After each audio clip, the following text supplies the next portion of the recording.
Good morning students. बेटा आज हम मोशन चैप्टर में काइनेमेटिक्स में वेक्टर शुरू करते हैं। बेटा वेक्टर चैप्टर हमारा शुरू हो गया भाई, ठीक है। तो वेक्टर्स बोल दो, जैसे इस तरह से बुक में वेक्टर्स लिखा है तो वेक्टर्स बोल दो। तो बेटा वेक्टर्स क्या होते हैं? फिजिकल क्वांटिटी दो तरह की होती हैं। There are two types of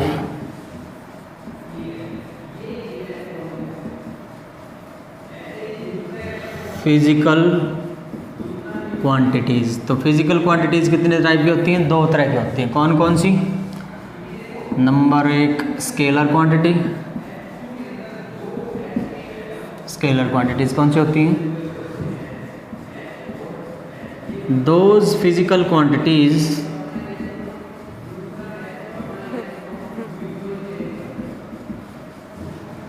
which have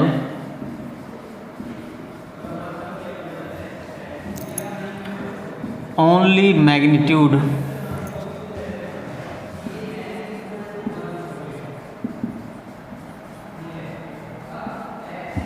are called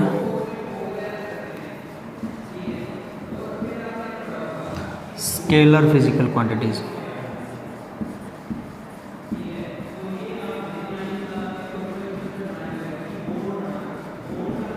ठीक है।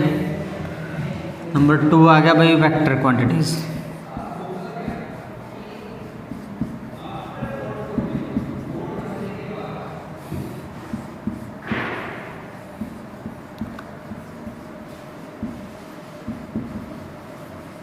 Those physical quantities which have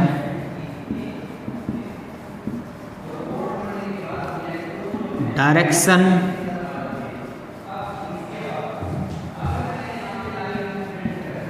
and magnitude both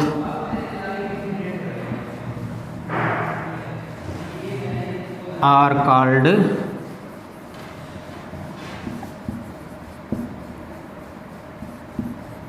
vector physical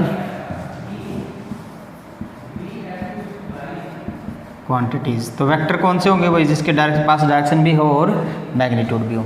तो स्केलर के एग्जांपल आप बता सकते हो, जैसे स्केलर और वेक्टर वैसे हमने 9th क्लास में पढ़ चुके हैं हम इसको।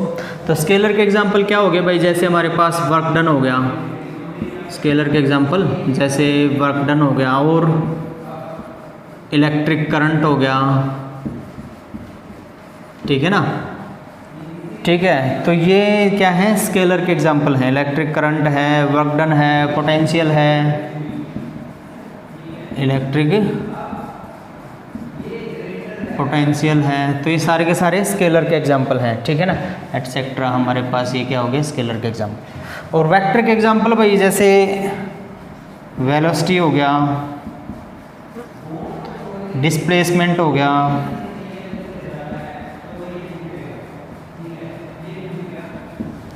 फोर्स हो गया, एक्सेलरेशन हो गया, एटसेट्रा। ये हमारे पास क्या है? वेक्टर के एग्जांपल हैं। तो फिजिकल क्वांटिटीज़ दो तरह से बांट दी हमने, एक तो स्केलर और एक वेक्टर। स्केलर कौन से होते हैं? जिनके पास मैग्नीट्यूड होता है लेकिन डायरेक्शन नहीं होती। और वेक्टर कौन से होते हैं? जिनके पास डायरेक्शन भी होती है और मैग्नीट्यूड भी होता है, ठीक है। अब वेक्टर को पढ़ेंगे बेटा हम इस चैप्टर में। किसको पढ़ेंगे? वेक्टर को पढ़ेंगे। और फिर उन वेक्टर का मोशन के ऊपर क्या इफेक्ट होगा उसको भी पढ़ेंगे। तो शुरू करते हैं vectors.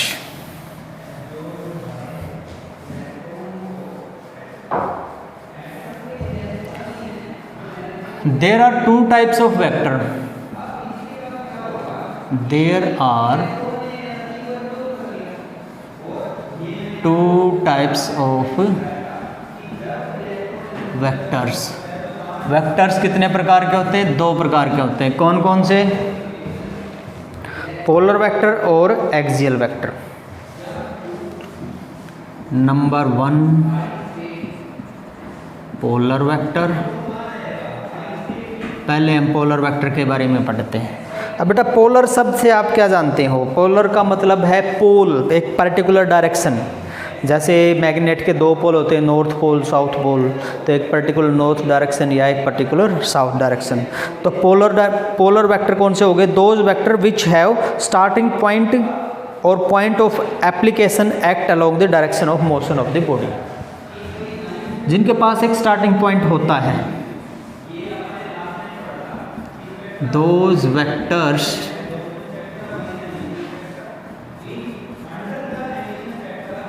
which have starting point होता है उनके पास और पॉइंट ऑफ एप्लीकेशन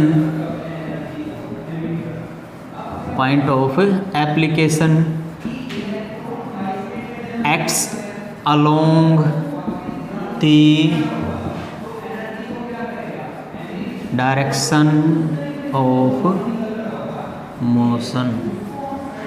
तो वो वेक्टर्स जिनका एक स्टार्टिंग पॉइंट होता है, ठीक है ना, या पॉइंट ऑफ एप्लीकेशन है उनका, और वो किसकी तरफ एक्टेड है? डायरेक्शन ऑफ मोशन की तरफ एक्टेड है। जैसे वेक्टर को हम दिखाएंगे बेटा इस तरह से एरो लगा के, ठीक है ना।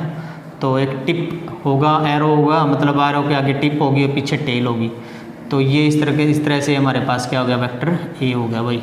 और इसके स्टार्टिंग पॉइंट है और इसकी डायरेक्शन किस में है? डायरेक्शन ऑफ मोशन में है। तो ये क्या होगा? पोलर वेक्टर होगा, ठीक है।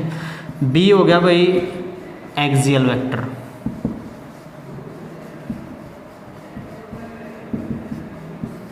ठीक है, तो एक्सियल वेक्टर कौन से होते हैं? वो वेक्टर होते हैं जो रोटेशनल इफेक्ट को शो करते हैं, ठीक है ना। Those vectors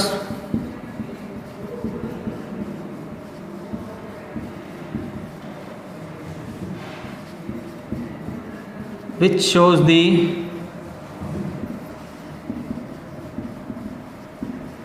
rotational effect of the quantity,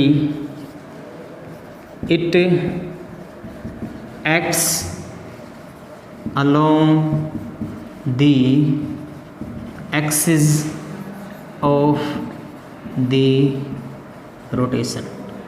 तो ये किसकी तरफ एक्ट है? along the axis of the rotation। तो दो तरह के वेक्टर हो गए, पोलर वेक्टर हो गया और एक्सियल वेक्टर। तो पोलर वेक्टर कौन सा हो गया? जिसमें पॉइंट ऑफ एप्लीकेशन होता है और वो उसकी डायरेक्शन किसकी तरफ होती है? डायरेक्शन होती है along the motion। अब एक्सियल वेक्टर हो गया, तो एक्सियल वेक्टर क्या हो गया? जो रोटेशनल इफेक्ट को शो करेगा, और ये किसकी तरफ, किसके अलोंग होगा? Along the axis of the rotation. मतलब इसकी डायरेक्शन किसके अलोंग होगी? Along the axis of rotation. और डायरेक्शन को हम निकालेंगे राइट हैंड थंब रूल से। We can get the direction of the axial vector by using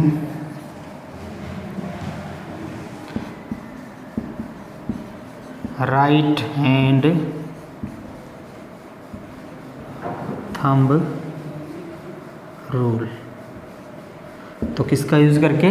right hand thumb rule का यूज़ करके, ठीक है। अब मान लो जैसे रोटेशन किसकी तरफ है? In the clockwise direction rotation है या एंटी क्लॉकवाइज डायरेक्शन, ठीक है ना। तो अगर हम एंटी क्लॉकवाइज डायरेक्शन में ले रहे हैं, जैसे इस तरह रोटेशन है,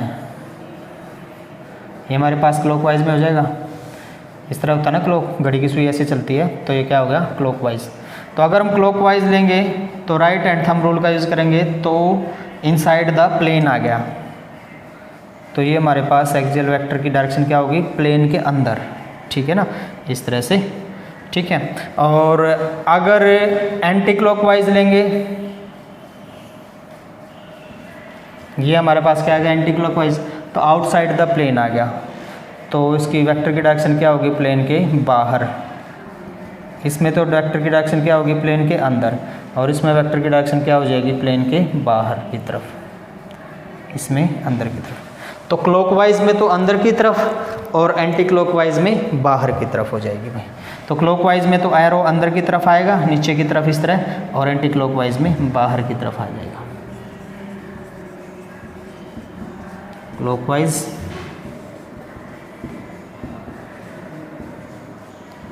एंटी क्लॉकवाइज, ठीक है। तो बेटा there are two types of vectors, vector दो तरह के हैं, पोलर वेक्टर और एक्सियल वेक्टर।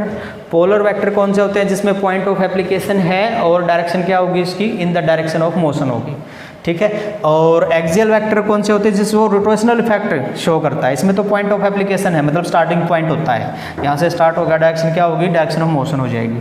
और एक्सियल वेक्टर में क्या है, वो रोटेशनल इफेक्ट को शो करता है। रोटेशन दो तरह के तरीके से हो सकती है, या तो क्लॉकवाइज या एंटी क्लॉकवाइज।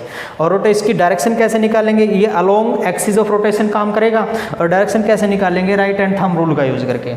अगर मान लो जैसे एंटी क्लॉकवाइज है, तो एंटी क्लॉकवाइज है तो ये हो गया, तो डायरेक्शन क्या हो जाएगी, अपवार्ड हो जाएगी, ठीक है ना, प्लेन के बाहर अपवार्ड। जो थंब क्या दिखाएगा, डायरेक्शन ऑफ वेक्टर दिखाएगा।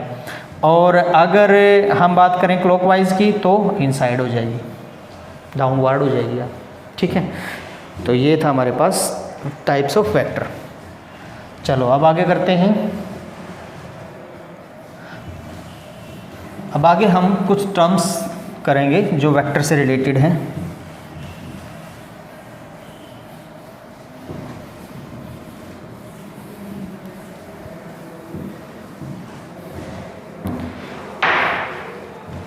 पहला है बेटा modulus of vector, MODULUS, modulus of vectors, ठीक है। मान लिया कोई वेक्टर A है, तो इस तरह से ये इसका क्या हो जाएगा, मॉडुलस ऑफ वेक्टर हो जाएगा। तो ये किसको रिप्रेजेंट करता है, it gives us the magnitude of any vector, ठीक है ना। तो ये हमें क्या देता है, मैग्नीट्यूड देता है किसी वेक्टर का। अब दूसरा है unit vector.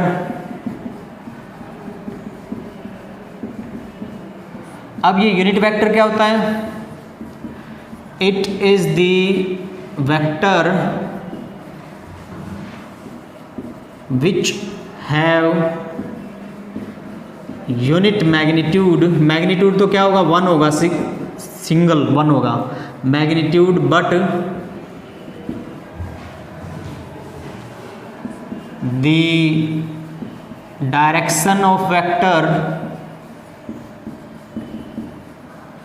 Is the direction of vector is the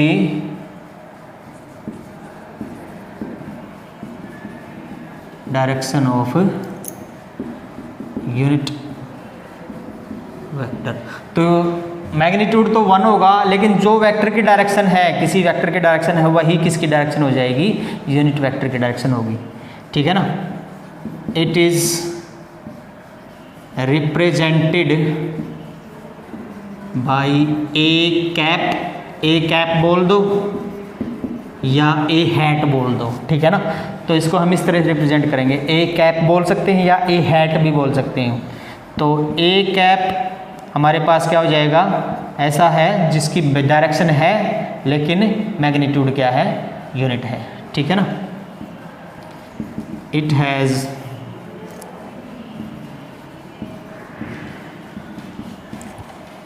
direction of vector and magnitude is unit, ठीक है बेटा। तो इस तरह से अगर हम वेक्टर ए को दिखाएं, वेक्टर ए के पास क्या है, मैग्नीट्यूड भी है और डायरेक्शन भी है, तो इसको हम इस तरह से दिखाएंगे कि भाई डायरेक्शन होगी ए कैप वाली और मैग्नीट्यूड क्या हो गया हमारे पास, ये ए मॉडुलस हमारे पास मैग्नीट्यूड हो गया, ठीक है। या हम इसको इस तरह से निकाल सकते हैं, अगर केवल डायरेक्शन निकालनी है तो हम क्या करेंगे, vector A divided by modulus A. तो हमारे पास क्या आ जाएगी, डायरेक्शन आ जाएगी। या अगर केवल मैग्नीट्यूड निकालना है तो हम क्या करेंगे, vector A divided by direction of A, तो हमारे पास क्या आ जाएगा, मॉडुलस ऑफ ए आ जाएगा भाई। ठीक है,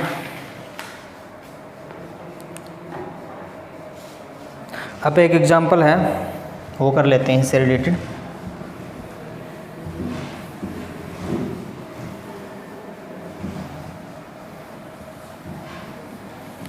तो मैं देखो किसी वेक्टर के पास क्या है, डायरेक्शन भी है और मैग्नीट्यूड भी है। मैग्नीट्यूड को दिखाएंगे मॉडुलस ए से, डायरेक्शन ए कैप से दिखा देते हैं। तो ऐसे केवल डायरेक्शन निकालनी तो A cap is equal to vector divided by modulus A, या केवल मॉडुलस निकालना है तो vector divided by direction of A. ठीक है, चलो अब एक एग्जाम्पल देखो। एग्जाम्पल में लिखा है भाई हमारे पास vector find, unit vector find करना है। फाइंड यूनिट वेक्टर ऑफ किसका, 4i minus 3j, 4i minus 3j plus k। ठीक है ना, इसका यूनिट वेक्टर फाइंड करना है। वेक्टर ए होगा भाई हमारे पास ए एक्स आई, एक्स एक्सिस का यूनिट वेक्टर आई वेक्टर होता है, ए वाई जे ए जेड के। ठीक है ना, एक्स एक्सिस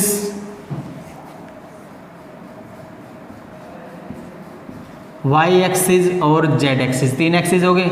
कोई वेक्टर है ए, तो अगर हम उस वेक्टर का एक्स एक्सिस पे मैग्नीट्यूड देखें तो ए एक्स हो जाएगा और उसकी डायरेक्शन आई हो जाएगी। वाई एक्सिस पे उसका मैग्नीट्यूड ए वाई हो जाएगा और उसकी डायरेक्शन जे हो जाएगी। ठीक है ना, तो पूरा वेक्टर आ गया ए वाई जे। और जेड एक्सिस में उसका मैग्नीट्यूड ए जेड हो जाएगा और डायरेक्शन के हो जाएगी। तीनों मिला के हमारे पास कंप्लीट वेक्टर आ गया ए। ठीक है ना, तो vector A is equal to A X I plus A Y J plus A Z K. ठीक है, तो ए एक्स की वैल्यू क्या है 4, ए वाई की वैल्यू कितनी है 3 और ए जेड की वैल्यू कितनी है 1। ए वाई की वैल्यू कितनी है -3 और ए जेड की वैल्यू कितनी है 1 है। ठीक है, पुट कर दो फिर। ए एक्स की वैल्यू कितनी है 4, ए वाई की वैल्यू -3 और ए जेड की वैल्यू 1। अब अगर हम a का मैग्नीट्यूड निकालना चाहते हैं, केवल क्या निकालना चाहते हैं, a का मैग्नीट्यूड, ओनली मैग्नीट्यूड, तो हम क्या करेंगे, ए x square plus A Y square plus A Z square. Put कर दो फिर। ए एक्स की वैल्यू कितनी है 4, 4 का स्क्वायर, ए वाई की वैल्यू कितनी है -3 का स्क्वायर, ए जेड की वैल्यू कितनी है 1 का स्क्वायर। तो हमारे पास क्या आ जाएगा भाई 16 + 9 + 1 √26। तो ए वेक्टर का जो हमारे पास मैग्नीट्यूड, ओनली मैग्नीट्यूड कितना आ गया √26। ठीक है ना, इसको मॉडुलस ऑफ ए भी लिख सकते हैं ना, ओनली मैग्नीट्यूड है ये। अब वेक्टर ए निकालना है, क्या निकालना है, फाइंड द यूनिट वेक्टर, तो ए कैप निकालना है। ए इज इक्वल टू हमारे पास ए का magnitude multiplied by unit vector. तो यहाँ से यूनिट वेक्टर हमारे पास क्या आ गया, ए divided by modulus of A. ठीक है, ठीक है भाई, ए की वैल्यू ये रही और मॉडुलस ऑफ ए ये रहा, तो यूनिट वेक्टर आ जाएगा। तो इसका मतलब यूनिट वेक्टर हमारे पास आ गया, ए की वैल्यू कितनी है ये रही 4i - 3j प्लस के डिवाइडेड बाई मॉडुलस ऑफ ए क्या है हमारे पास √26।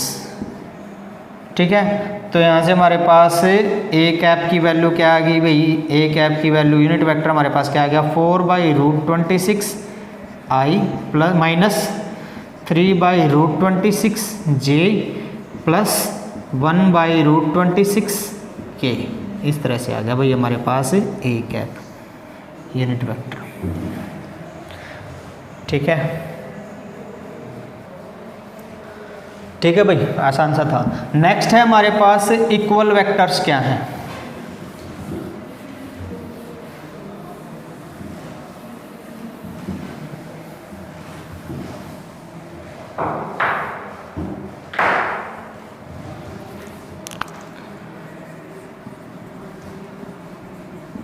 Equal vectors. दो वेक्टर को इक्वल वेक्टर हम तब कहेंगे भाई, मान लो जैसे ये वेक्टर ए है और ये वेक्टर बी है,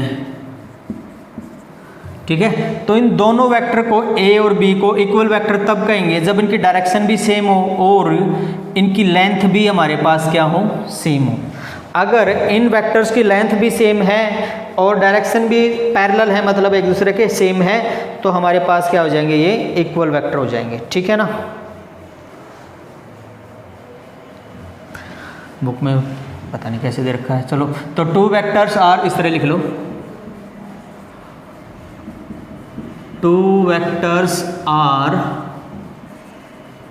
said to be equal vectors if the length of the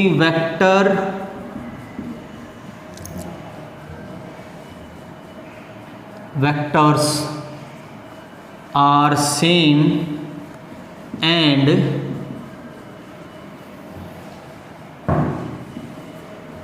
they have same direction, or we can say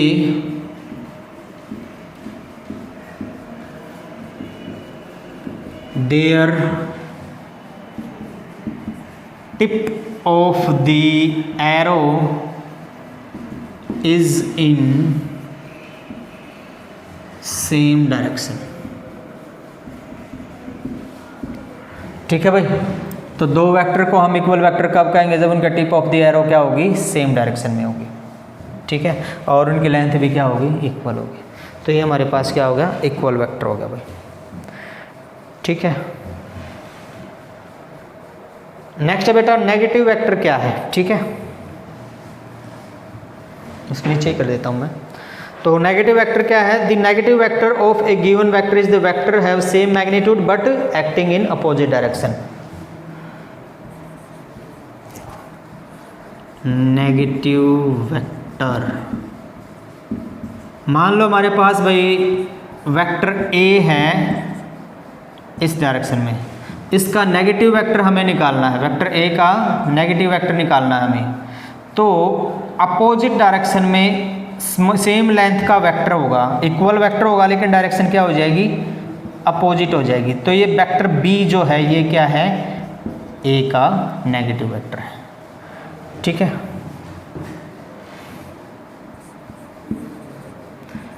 the negative vector of A given vector is the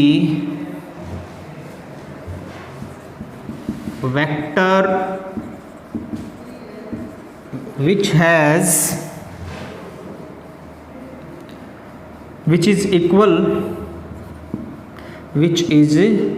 equal to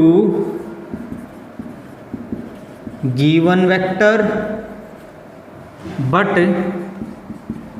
having opposite direction। तो the negative vector of a given vector is the vector which have equal to the given vector, ठीक है। Distance तो क्या होगी, equal होगी, but opposite in direction, और direction क्या हो जाएगी, अपोजिट हो जाएगी। तो ये वेक्टर हमारे पास क्या है, नेगेटिव वेक्टर, ठीक है। नेक्स्ट है भाई co-initial vector.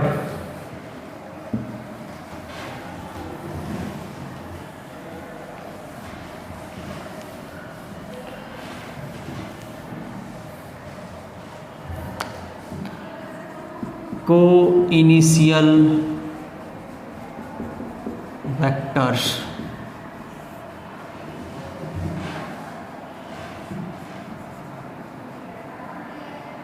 two vectors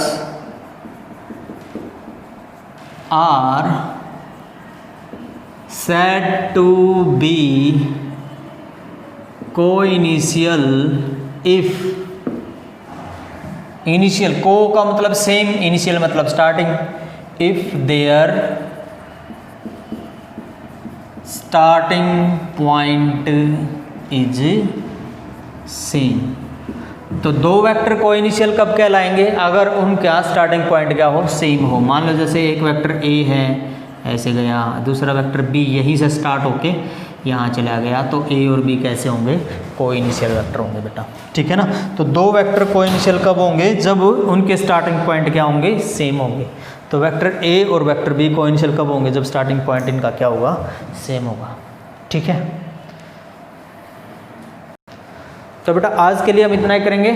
ये जितने भी वेक्टर्स मैंने करवाए इनके नोट्स बना लेना, ठीक है। और इससे रिलेटेड कोई न्यूमेरिकल वगैरह, जैसे यूनिट वेक्टर से रिलेटेड कोई न्यूमेरिकल आपको मिले बुक में, तो वो करके देख लेना। ना समझ में आए तो पूछ लेना। Thank you very much.